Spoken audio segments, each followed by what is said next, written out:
रहीम अस्सलाम वालेकुम नादरीन, आप यूट्यूब चैनल देख रहे हैं। मैं इमरान खान हूँ। नादरीन, कैदी नंबर 804 जीत रहा है और ये निज़ाम एक दफ़ा फिर हार रहा है और ये रोज़ाना अपनी शिकस्त तस्लीम करते हैं। जिस तरह गिलगित बल्तिस्तान के इलेक्शन में पाकिस्तान की मिलिट्री एस्टेब्लिशमेंट ने हथियार फेंके हैं और जिस तरीके से ये मैदान से भागे हैं और पाकिस्तान तहरीक इंसाफ के लिए मैदानी जो है वो बंद कर दिया है, तो इसका मतलब आप अच्छी तरह समझ जाएं कि जब खेला नहीं जा रहा तो मैदान ही उखाड़ दो, विकटें उखाड़ कर भाग जाओ।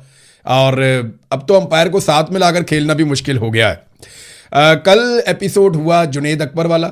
जुनेद अकबर को वहाँ पे रोक दिया गया, फिर सूबा बदर और फिर गिरफ्तार, और ये सारा कुछ आप देखते रहे तमाशा। और पाकिस्तान तहरीक इंसाफ को बिल्कुल किसी किस्म की लेवल प्लेइंग फील्ड नहीं दी गई। लेवल प्लेइंग फील्ड तो बहुत दूर की बात है, तहरीक इंसाफ को तो फील्ड ही नहीं दी गई और ये ज़बरदस्ती किया जा रहा है वहाँ पे। कल जुनेद अकबर के साथ हुआ और अब असद कैसर साहब के साथ हुआ। असद कैसर साहब इस्लामाबाद एयरपोर्ट से जाना चाह रहे थे स्कर्दू, जहाँ पे उन्होंने इंतहाबी तहरीक चलानी थी पाकिस्तान तहरीक इंसाफ के उम्मीदवारों के लिए, क्योंकि तहरीक इंसाफ तो है नहीं ना, उनके बेचारों का कोई इंतखाबी निशान है, तो वो अलग अलग इंतखाबी निशानों पे इलेक्शन लड़ रहे हैं। वो मैं आपको याद दिलाता रहूँगा वक्तन फ़वक्तन। ये आप एक स्क्रीनशॉट देख लें, यहाँ पे आप अपने अपने हलके में पहचान लें कि आपने मिलिट्री एस्टेब्लिशमेंट के खिलाफ किस उम्मीदवार को किस निशान पर वोट डालना है। तो ये आपकी स्क्रीन पे अब फिर नजर आ रहा है। तो नाजरीन, ये असद कैसर साहब को रोकने के लिए पंजाब पुलिस इकट्ठी हो गई और उन्होंने एयरपोर्ट जाने वाला रास्ता बंद कर दिया। अब ये वहां पे खड़े हैं, पीछे गाड़ियों की कतारें लग गई। यानी इतने को ये बेवकूफ लोग हैं और इतने बुखलाए हुए हैं कि असद कैसर को अगर आपने रोकना था स्कर्दू जाने से, तो जब वो एयरपोर्ट के अंदर जाते तो आप उन्हें कहते जी यहां पे साइड पे खड़े हो जाए, आप नहीं जा सकते स्कर्दू। तो असद कैसर साहब साइड पे खड़े हो जाते और उसके बाद आप उन्हें कहते जी आप वापस जाएं, तो उनको वापस जाना पड़ता। लेकिन इन बेवकूफ़ों ने सारा का सारा रोड ही ब्लॉक कर दिया और सारा रास्ता बंद कर दिया। हज़ारों गाड़ियां जो है वो ट्रैफिक जैम के अंदर फंस गई और उसके बाद बहुत सारे लोगों की फ्लाइटें भी मिस हो गई। तो ये इतने अक्लमंद हैं, इनकी बौखलाहट की इंतहा यहां तक पहुंच गई है कि एक शख्स को स्कर्दू जाने से रोकने के लिए ये लोग सारा का सारा रोड बंद कर देते हैं, कई लोगों की फ्लाइटें मिस करवा देते हैं। ख्वाजा साद रफ़ीक की भी फ्लाइट मिस हो गई। ख्वाजा साद रफ़ीक ने भी जाना था और जाकर यहाँ पे इंतखाबात के लिए जो है ख्वाजा साद रफ़ीक ने कंपेन चलानी थी गिलगित बल्तिस्तान में।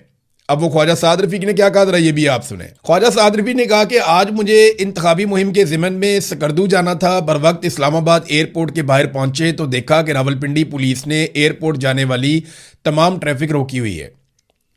बहुत कोशिश के बावजूद इस ट्रैफिक ब्लॉकेट की कोई माकूल वजह बयान नहीं की गई। एयर ब्लू ने भी जो है वो एयरपोर्ट के गेट पर ट्रैफिक की जबरी बंदिश के बावजूद फ्लाइट को वक्त से पहले क्लोज किया। स्कर्दू के लिए मुझ समेत 13 मुसाफिरों की फ्लाइटें मिस हो गईं। हमारे गिर्द सैकड़ों मुसाफिर, खवातीन, बच्चे, बुजुर्ग गर्मी में रुल रहे थे। मुख्तलिफ फ्लाइट्स के बहुत से मुसाफिरों की फ्लाइट्स मिस हुई, प्रोग्राम खराब हुए।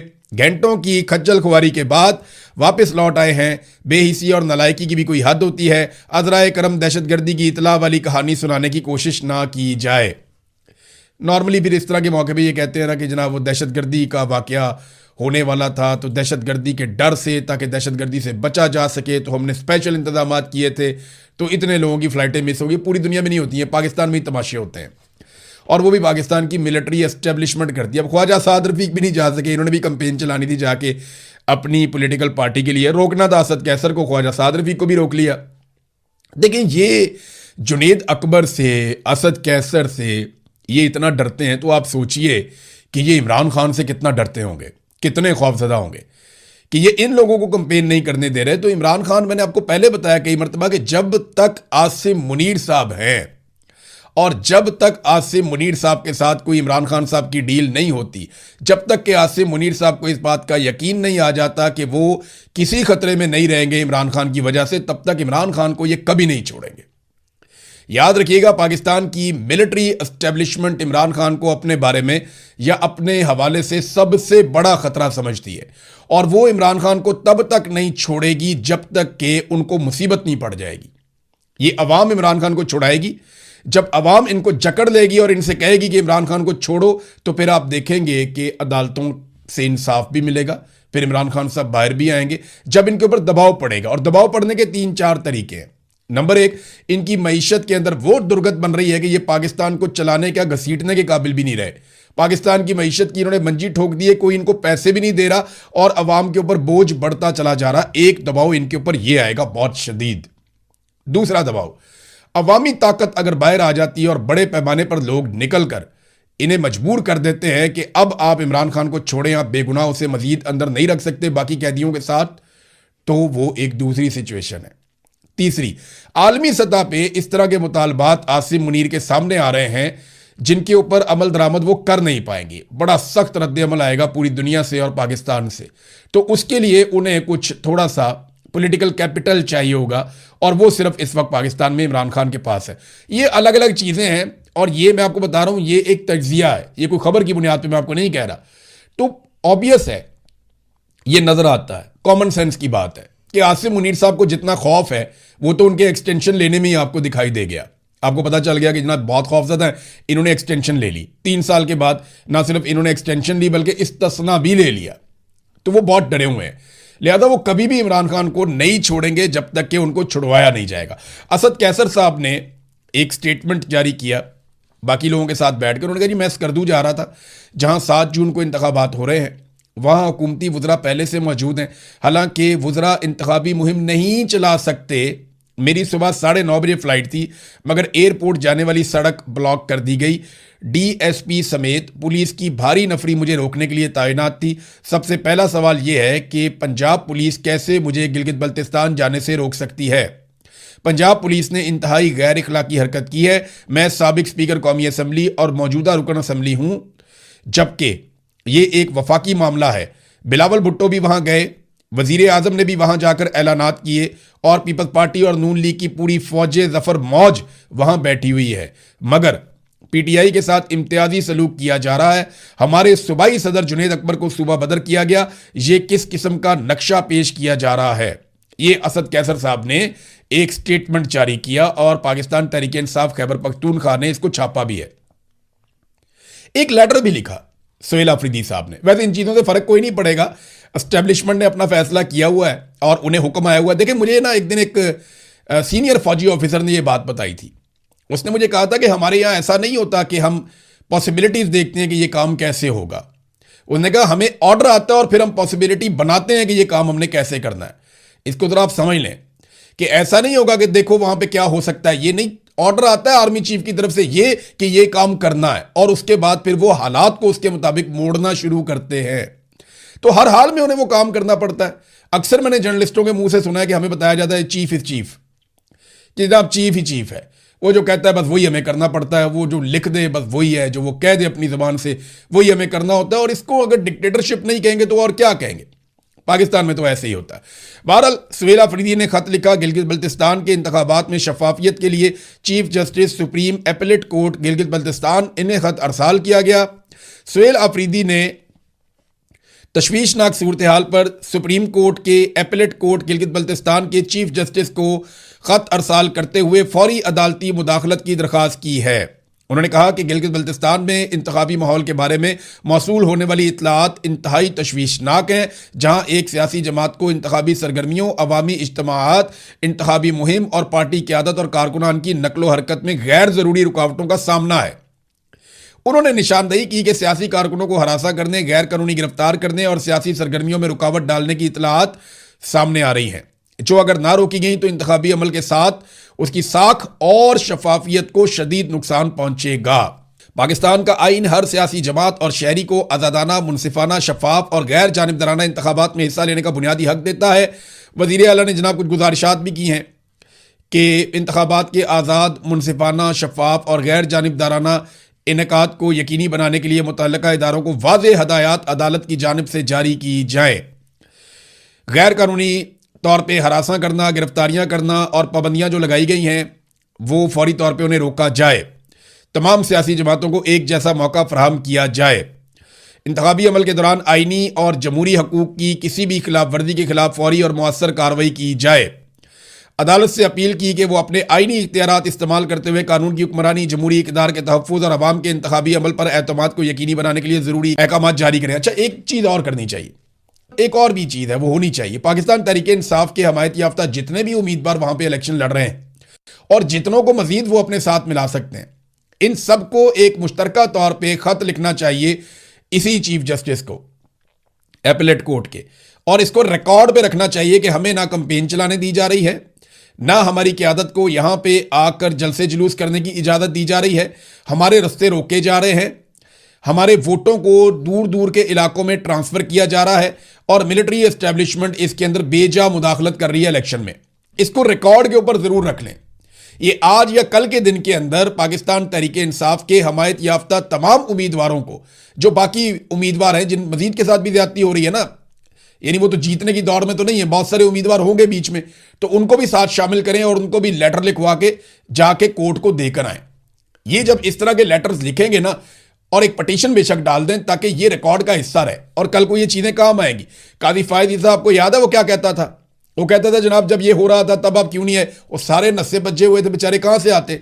तो ये इनका बहाना कल को होता है। लिहाजा पाकिस्तान तहरीक इंसाफ को अपने तमाम कैंडिडेट से भी इसी किस्म का एक लेटर या एक पटिशन जो है वो अदालत में डलवानी चाहिए। अब नाजरीन, अमीर मुकाम का बेटा जो अपोजिशन लीडर है यहां खैबर पख्तूनख्वा में, वो जब पहुंचता है वहां पे तो उसे प्रोटोकॉल दिया जाता है और फौजी उसे प्रोटोकॉल दे रहे हैं, फौजी उससे हाथ मिला रहे हैं, उसको प्रोटोकॉल दे रहे हैं, उसको रास्ते बनाकर दे रहे हैं। तो एक तरफ जो पाकिस्तान की फौज है, जो पाकिस्तानियों की फौज है, पाकिस्तानी टैक्स देते हैं तो ये फौज बनती है, चलती है। ये फौज एक पॉलिटिकल पार्टी के एक लीडर को प्रोटोकॉल दे रही है और उसको सहूलतकारी कर रही है इलेक्शन के बीच में, और दूसरी पॉलिटिकल पार्टी को दीवार के साथ लगाया जा रहा है। उसके लोगों को या तो आने ही नहीं दिया जा रहा, और जो आ जाता है असल में ये रिस्पॉन्स से डर गए। जुनेद अकबर साहब को जिस तरह का रिस्पॉन्स मिला, ये उस रिस्पॉन्स से डर गए। और इस वक्त आप कहीं पे भी पाकिस्तान तहरीक इंसाफ का झंडा देखते हैं तो आप देखते हैं उसके साथ बहुत सारे लोग खड़े हैं। हर तरफ पाकिस्तान तहरीक इंसाफ के झंडे नजर आते हैं, हर तरफ पाकिस्तान तहरीक इंसाफ का वोटर और सपोर्टर नजर आता है। पूरी कहानी एक सिमत में चल रही है। मिलिट्री एस्टेब्लिशमेंट को बदतरीन शिकस्त हो चुकी है गिलगित बल्तिस्तान में, सिर्फ उसका अनाउंसमेंट होना बाकी है। और अनाउंसमेंट के लिए वो वही पुराना तरीकाकार करेंगे कि बजाय इसके कि अपनी शिकस्त तस्लीम करें, वो पाकिस्तान तहरीक इंसाफ के खिलाफ फॉर्म 47 जारी करने की कोशिश करेंगे और 2 नवंबर से इलेक्शन जो है वो पीपल्स पार्टी और पीएमएलएन को दे देंगे। फिर पाकिस्तान में जो टाउट सहाफ़ी हैं वो टीवी पे और सोशल मीडिया पे बैठ के ये साबित करने की कोशिश करेंगे, नहीं जी नहीं, पीपल्स पार्टी ने भी सीटें ली हैं, नहीं जी नहीं, पीएमएलएन ने भी सीटें ली हैं। हालांकि ये वहां पे अब सीटें लेने के काबिल तो दूर की बात है, वहां जाने के काबिल नहीं रहे। आबिद शेर अली साहब भी वहीं पे घूम रहे हैं, बाकी और भी बहुत सारे लोग वहां पे घूम रहे हैं। बिलावल क्या एमएनए नहीं है? बिलावल की बहन एमएनए नहीं है? बहुत सारे लोग और भी एमएनए एमपीए वहां पहुंचे हुए हैं। फौज सफर मौज वहां पे काम कर रही है, लेकिन इन्हें पूछने वाला कोई नहीं है। गिलगित बल्तिस्तान की आवाम को जो है ना, वो एक बात बड़े अच्छे तरीके से समझ लेनी चाहिए कि इन पर एक कठपुतली हुकूमत मुसल्लत करने की तैयारी की जा रही है और इसे सिर्फ वो खुद ही हिम्मत करके रोक सकते हैं। वो अल्लामा इकबाल का एक शेर है ना, खुदा ने आज तक उस कौम की हालत नहीं बदली, ना हो जिसको ख्याल खुद अपनी हालत बदलने का। अगले 5 साल पछताते रहे, उससे बहुत बेहतर है कि 5-10 दिन जोर लगा लें। गिलगित बल्तिस्तान के लोगों से मेरी गुजारिश है कि अगले 5 साल पछताने से बेहतर है कि वो 5-10 दिन जोर लगा लें और किसी तरह अपनी मनपसंद हुकूमत बना लें। अगर मिलिट्री एस्टेब्लिशमेंट ने अपनी कठपुतली हुकूमत मुसल्लत कर दी तो फिर आप भूल जाएं कि आप कुछ अचीव कर पाएंगे अगले 5 साल में। आपके वसाइल पे, आपके हकूक के ऊपर मजीद डाके डाले जाएंगे, क्योंकि पाकिस्तान की मईशत तबाह हो गई है। अब इन्होंने हर चीज पे कब्जा करना है। मैं मिसाल आपको देता हूं, ये देखें ना, ये जेट फ्यूल सस्ता किया पाकिस्तान की हुकूमत ने। अब ये है तो देखने में एक छोटी सी खबर, ये जियो न्यूज के ऊपर, चलो मैं वहां से पढ़ के आपको बता देता हूं। जेट फ्यूल की कीमत में 48 रुपए 80 पैसे फी लीटर की कमी। जो नई कीमत मुकर्रर की गई वो 283 रुपए 52 पैसे फी लीटर हो गई, यानी $1 का हो गया लगभग। 280-82 रुपए का डॉलर है तो 283 रुपए का फी लीटर जेट फ्यूल हो गया $1 का। आपको पता है दुनिया भर में जेट फ्यूल महंगा होता है, डीजल और पेट्रोल सस्ता होता है। दुनिया भर में जहाजों में इस्तेमाल होने वाला जो फ्यूल है वो महंगा होता है और मोटरसाइकिलों और गाड़ियों में इस्तेमाल होने वाला फ्यूल सस्ता होता है। यही एक पैटर्न है। मिसाल के तौर पे पाकिस्तान इसको बेच रहा है 283 रुपए का फी लीटर, बांग्लादेश 467 रुपए का, भारत लगभग 300 रुपए से ऊपर का। ये पाकिस्तानी रुपयों में बता रहा हूं मैं आपको, 325 रुपए के आसपास भारत बेच रहा है। श्रीलंका 396 का बेच रहा है, चाइना 307 का बेच रहा है, यूके जो है वहां ये 500 रुपए से भी ऊपर का है, लगभग आप समझ ले 600 रुपए के पास। तो पूरी दुनिया में जेट फ्यूल जो है वो महंगा है, कि जहाज में इस्तेमाल होने वाला फ्यूल महंगा है, उसको रिफाइन करने की कॉस्ट होती है ना, वो बड़ा महंगा पड़ता है। डीजल और पेट्रोल पूरी दुनिया में सस्ता है, यानी गरीब का फ्यूल पूरी दुनिया में सस्ता, अमीर का फ्यूल पूरी दुनिया में महंगा। पाकिस्तान में उल्टा चक्कर है, क्यों पता है आपको? मैं आपको बताता हूं। जब तक पीआईए सरकार के पास थी तब तक सरकार को इस बात की परवाह भी नहीं थी कि जेट फ्यूल कितने का है, क्योंकि सरकार का पैसा जा रहा था ना, अवाम का पैसा जा रहा था। जब से पीआईए फौजी फाउंडेशन के पास गई है, पाकिस्तान में एयरलाइंस वालों की मौजें लग गई हैं, क्योंकि अब जेट फ्यूल महंगा नहीं होगा। देखिए, पीआईए खसारे में जाए कोई फर्क नहीं पड़ता, जब पाकिस्तान की गवर्नमेंट के पास है, सरकार के पास है, अवाम की मलकियत है, खसारे में चला जाए कोई फर्क नहीं पड़ता। लेकिन जैसे ही ये जाएगा मिलिट्री एस्टेब्लिशमेंट के एक इदारे फौजी फाउंडेशन के पास, तो अब इसको खसारे में नहीं जाने देना। अब जेट फ्यूल सस्ता होगा, मोटरसाइकिल का फ्यूल महंगा होगा। समझ रहे हैं आप बात को? लगभग 400 रुपए का लीटर मोटरसाइकिल में पेट्रोल डलता है, और उससे 125 रुपए सस्ता आपको जेट फ्यूल मिल जाता है। अगर आपके पास जहाज है तो आपको फ्यूल सस्ता मिलेगा, अगर आपके पास मोटरसाइकिल या चिंची है या रक्षा है तो आपको फ्यूल महंगा मिलेगा। यह है पाकिस्तान। ना ऐसा इंडिया में हो रहा है, ना श्रीलंका में, ना बांग्लादेश में। उन ममालिक के अंदर जेट फ्यूल महंगा, पाकिस्तान में सस्ता। उन ममालिक में अवाम का पेट्रोल सस्ता, पाकिस्तान में महंगा। ये पाकिस्तान की हुकूमत कर रही है और इन्होंने आगे भी यही करना है। मैं आपको एक डाटा बताने वाला हूं, आपके रोंगटे खड़े हो जाएंगे। ये डाटा आप सुने, आपके 14 तबक रोशन हो जाएंगे, ये आपके साथ जो करने जा रहे हैं। नाजरीन, आईएमएफ ने अपनी हालिया एक रिपोर्ट पेश की है। बहुत सारे लोगों ने इस पर तवज्जो नहीं दी। हमारे कुछ जर्नलिस्ट हैं जिन्होंने इस पर काम किया, उनमें मैं तारीफ करना चाहूंगा किस्मत खान साहब की। उन्होंने शानदार काम किया है और वो हमेशा करते भी हैं। तो उन्होंने इस रिपोर्ट पे उनकी नजर पड़ी, बाकी सहाफियों की तरह उन्होंने भी इसके ऊपर काम किया। तो मैंने जब ये रिपोर्ट पढ़ी तो मैं हैरान हो गया। आईएमएफ ने अपनी हालिया रिपोर्ट में आइंदा 5 सालों में पाकिस्तान कितनी पेट्रोलियम लेवी वसूल करेगा उसके अहदाफ का तखमीना जारी कर दिया कि जनाब पाकिस्तान ने पाकिस्तानियों से कितनी लेवी निकलवानी है। ये लेवी वो टैक्स है जो 1 लीटर पेट्रोल के ऊपर आपको देना पड़ता है। आपने 2022 से लेकर 2026 तक 4 सालों में पता है कितनी लेवी दी है? ये जो इमरान खान के दौर के बाद एकदम पेट्रोल महंगा हो गया था, ये लेवी की वजह से हुआ, जो शहबाज शरीफ ने आते ही लगा दी। और लगाते लगाते जो 150 वाला पेट्रोल है वो 400 रुपए पे पहुंच गया। हालांकि आलमी मंडी में आज भी इमरान खान साहब के दौर से सस्ता है। तो 150 वाला पेट्रोल जो 400 रुपए पे पहुंचा है, इसके पीछे सबसे बड़ी जो वजह है वो लेवी है।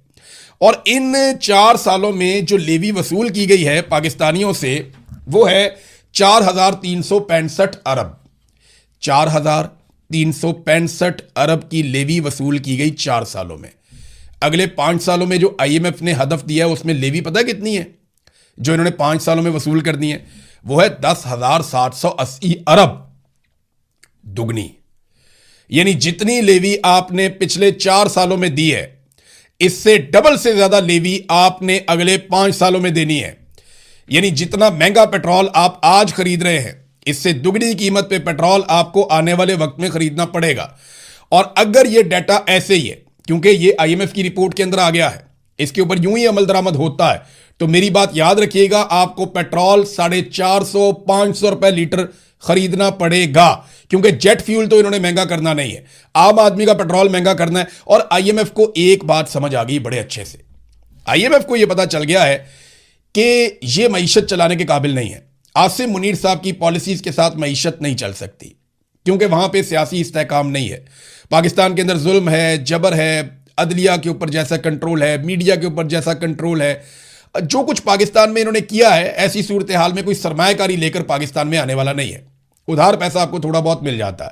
पाकिस्तान से लोग भाग रहे हैं, पैसा ले लेकर भाग रहे हैं, तो पैसा निकालना कहां से है? तो वाहिद रास्ता जो बच जाता है वो ये लेवियां हैं। बिजली महंगी कर दो, गैस महंगी कर दो, लेवी लगा दो, इजाफी टैक्सेस लगा दो, लोगों के ऊपर और बोझ डाल दो, जो चीजें लोग खाते हैं उनके अंदर से टैक्स निकाल लो, कुछ ना कुछ करके लोगों को नचोड़ो और उनसे पैसा निकलाओ। आईएमएफ को यह बात समझ आ गई।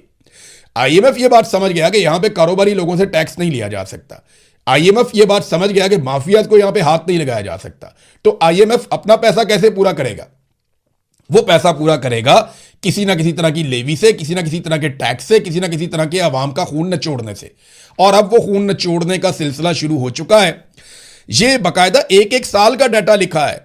ये बड़ा इंटरेस्टिंग डाटा है कि एक एक साल में ये 1727 अरब से शुरू होगा एक साल, पहला साल, और जो आखिरी साल है उसमें ये 2637 अरब रुपए तक जाएगा। यानी जितनी लेवी पाकिस्तान अभी 2-2.5 साल में इकट्ठी करता है, उतनी लेवी एक साल में इकट्ठी करेगा। ये पाकिस्तान के साथ जुल्म करने जा रहे हैं और आप ये जुल्म होता हुआ देखेंगे, आप इसको विटनेस करेंगे, क्योंकि पाकिस्तान इस तरह नहीं चलेगा जब तक आप पाकिस्तान की आवाम की राय का एहतराम नहीं करेंगे। और वो इन्होंने नहीं करना, वो आवाम को करवाना पड़ेगा। गिलगित बल्तिस्तान में देख लेना आप, रीटेलीकास्ट हो रहा है ना 8 फरवरी के इलेक्शन का, 2024 वाले का, ये फिर रीटेलीकास्ट गिलगित बल्तिस्तान में, इसके बाद कश्मीर में।